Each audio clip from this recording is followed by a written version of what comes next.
Fox 10 Gulfstream. This is Next Weather. Well, howdy there, folks. I'm meteorologist Matt Barentine. Happy Thursday to you as we head through the evening hours. It's going to stay very warm, very humid for your Thursday night.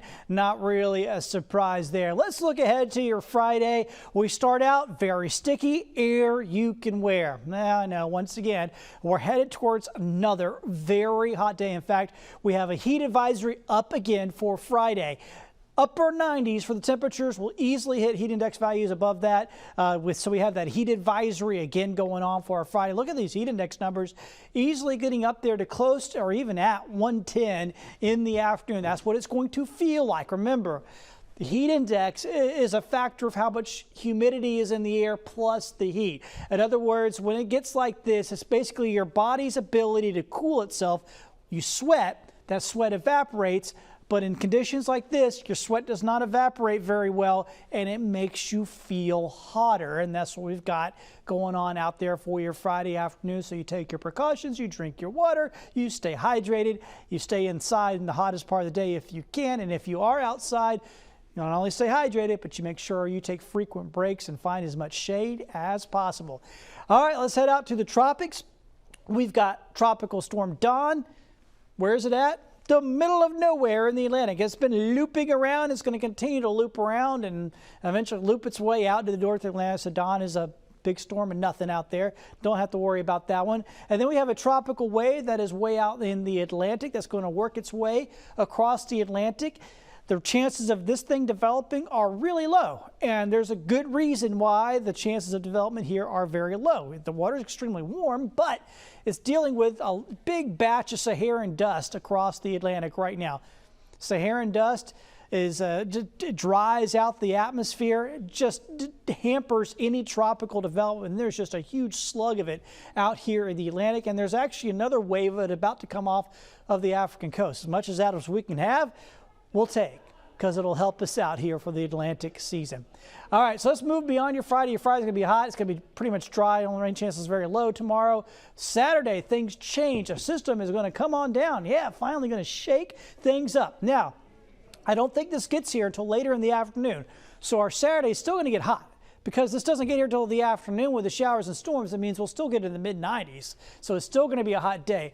But eventually the showers and storms are going to start firing up later into the afternoon on Saturday. That's 4 o'clock. Now you're starting to see some widespread showers and thunderstorms across the area. And this front will continue to sink to the south and stall out. So that's going to give us really good rain chances as well on Sunday, and then some scattered chances going on into next week as well. So here's the forecast. You're thinking about going to the beach. There is a decent chance of rain on Saturday, but it's going to be later in the day. So I think you can still head to the beach on Saturday if you'd like. Just be aware that 2, 3 o'clock in the afternoon, you may have to go ahead and pack it on up. Starting to hear some thunder out there, having some storms rumbling about, and pack it in, okay? Sunday could very well be a washout. We might start seeing showers and thunderstorms early in the day here on Sunday. It will be cooler on Sunday as well. Of course, it is the big rodeo weekend, Alabama Deep Sea Fishing Rodeo. The cannon goes off at 5 o'clock in the morning on Friday. Friday should be just fine. It should be a great day for the fishing on Friday. Saturday, most of the day will be fine here as well on Saturday, but late in the afternoon, the showers and storms fire up. And then, of course, Sunday, the last day of the rodeo, could be a mess, dealing with some showers and thunderstorms. So we're going to have to watch out for that. You can also see how the temperatures get cooler as we go later on into the weekend. So as we look through the next 3 days, you can see those temperatures. They are going to cool off. I mean, it's still going to be high. It's still July after all, but at least we can start to move away from these heat advisories as we go through the upcoming weekend. We'll talk more about that in a bit. Of course, just coming up in a few minutes, we'll talk about this heat dome with meteorologist Michael White.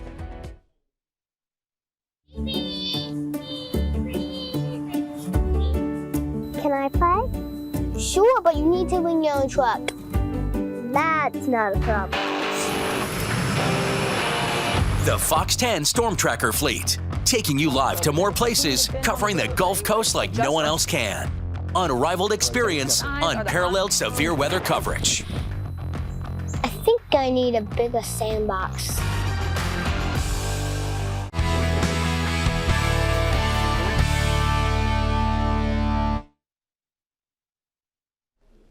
Well, the temperatures have been really hot, not just for us here on the Gulf Coast, but for most of the nation. Meteorologist Michael White has a look at where that heat dome is headed. Yeah, we've got this massive heat dome that's come back. We had this earlier in the summer, and now we've got another round of it. But since we're now past mid-July, we're officially in the dog days of summer. So when we get these heat domes building in, it can just be brutal. And our heat index could be between 105 and 110 for tomorrow and Thursday. Let's go to the maps. This is a look at the modeling at 18,000 feet off the ground. I know Jason has talked about this already, but look at what you're seeing down in the bottom left corner of your screen. What you look for at 18,000 feet off the ground are these upper highs, and where you see that circle right around parts of Arizona and New Mexico, that's your upper high.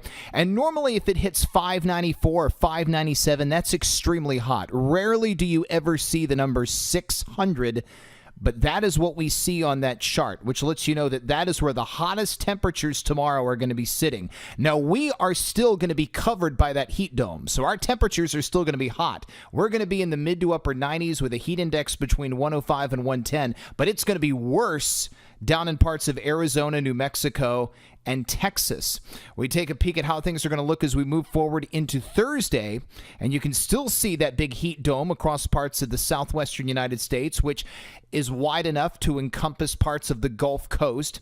But notice in the Midwest around Wisconsin and around parts of Michigan, where you start to see a trough carving out, that is going to start to move in as the heat ridge breaks down. So we go forward into Friday. This is the end of the week, and you can start to see the heat dome sliding back to the west. That 597 ring moves off back toward Arizona and California, and the deep trough starts to slide its way down the eastern half of the nation until finally Saturday, the trough wins out and some cooler air for late July moves in, and the heat ridge pushes off to the west. On Saturday, the hottest temperatures will be where you see that 597 ring. That'll be Nevada, that'll be Utah, Arizona, New Mexico, and some cooler air slides in. And you'll notice on the temperature chart, this is a look at what's known as the blend of models, the projection of temperatures based on a blend of all the global models.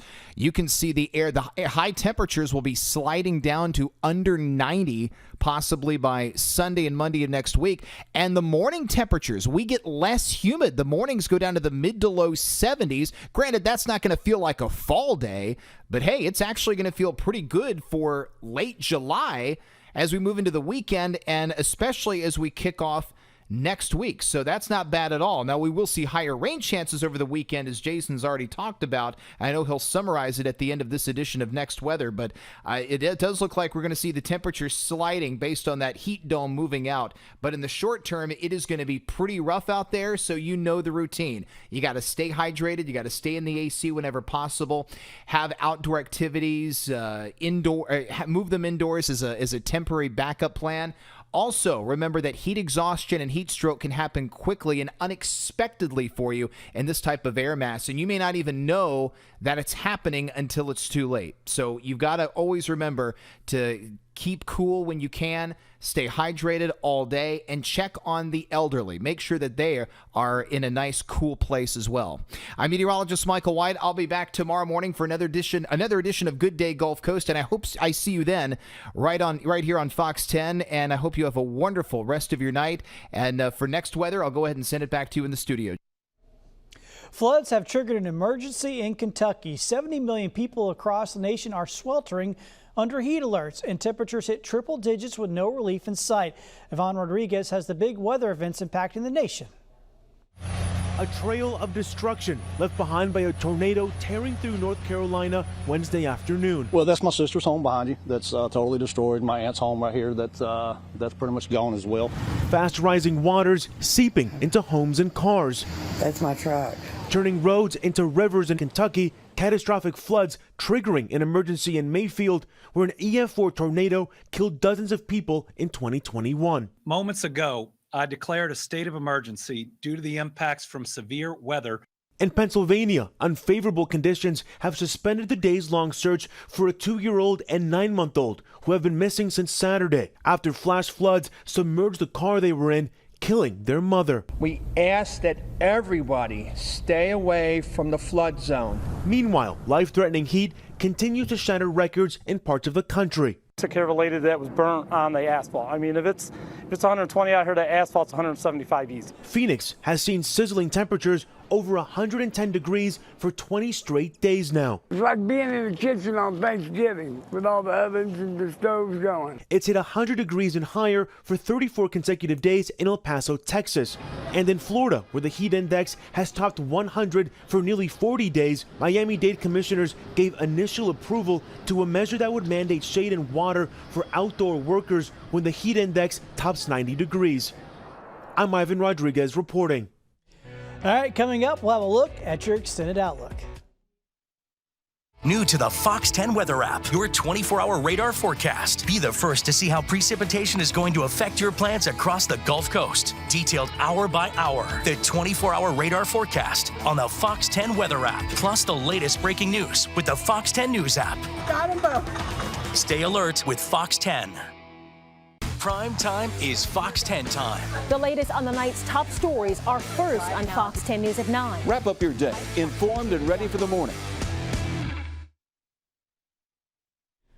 All right, let's check out your next week and a half. So we do have some changes on the way. Obviously, we got the rain coming in over the weekend. Still gets hot on Saturday, but then the rain comes in late in the afternoon. That'll start to cool things off a bit. Sunday is likely to be much cooler because of the rain being around, good rain chances. And then next week, yeah, I mean, it's still July. It's still going to be hot, but at least we're not going to be looking at triple or digit, you know, getting up the upper 90s and getting up to like 105, 110 on the heat index. We should come down from that as we get those scattered showers and storms being back in the forecast, helping us out, at least providing us some relief as we go through the end part of July. That's your outlook. Thank you so much for joining us here on Fox 10's Next Weather.